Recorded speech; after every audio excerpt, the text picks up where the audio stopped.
គេហៅថាញឹមដាក់សាច់ជ្រូកតែថ្ងៃនេះញឹមដាក់ពងវិញម្ដងเนาะមកបងប្អូនទៅមើលគ្រឿងផ្សំទាំងអស់គ្នាសំញឹមពងនេះបងប្អូនមានកន្ទឹមក្រហមម្ទេសខ្ចីលាយម្ទេសទុំអានេះសម្រាប់នឹងលើបងប្អូនចូលចិត្តទេអានេះកន្ទឹមសក្រូចឆ្មាមានសណ្តែកដីអានេះម្ទេសផុងស្ករ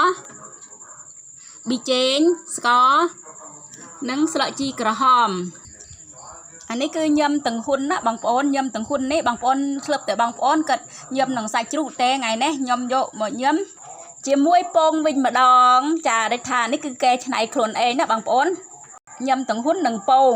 យើងបុកជាមួយកន្ទឹមចាដូចថាបុកដំវាតិចៗเนาะ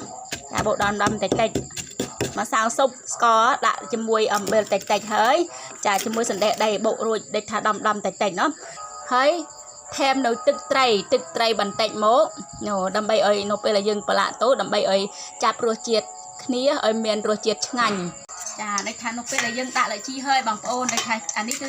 នៅពេលដែលទាំងហ៊ុនចាដូចថាច្បាច់ចូលគ្នាសពហើយចាដាក់លជីចូលហើយเนาะបងប្អូនចានេះគឺច្បាច់ចូលសពហើយចាម៉ែខ្ញុំគាត់ចាដូចថាគាត់អត់ហូបពងដូច្នេះហើយដាក់ចាប់ឲ្យគាត់មួយចានចាចាប់ឲ្យគាត់មួយចានเนาะអានេះពងទាចាដូចថាយើងដាក់ចូលភ្លុកពងទាដែលថាចាក់ចូលហើយចានេះគឺញ៉ាំពងទាបងប្អូន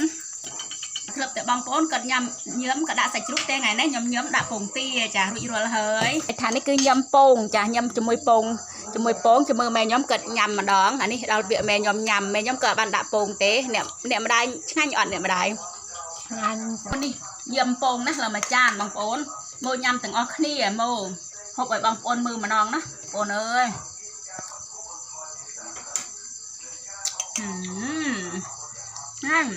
ទើបតែបងប្អូនគាត់ញឹមក៏ដាក់សាច់ជ្រូកតែថ្ងៃនេះខ្ញុំញឹមពងវិញម្ដង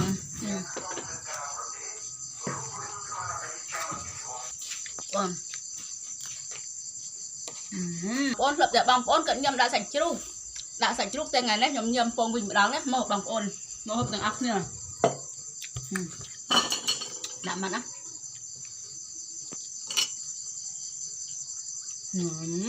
អូយមើលទៅក្មួយខ្ញុំញ៉ាំពងណាដូចថាញ៉ាំញឹម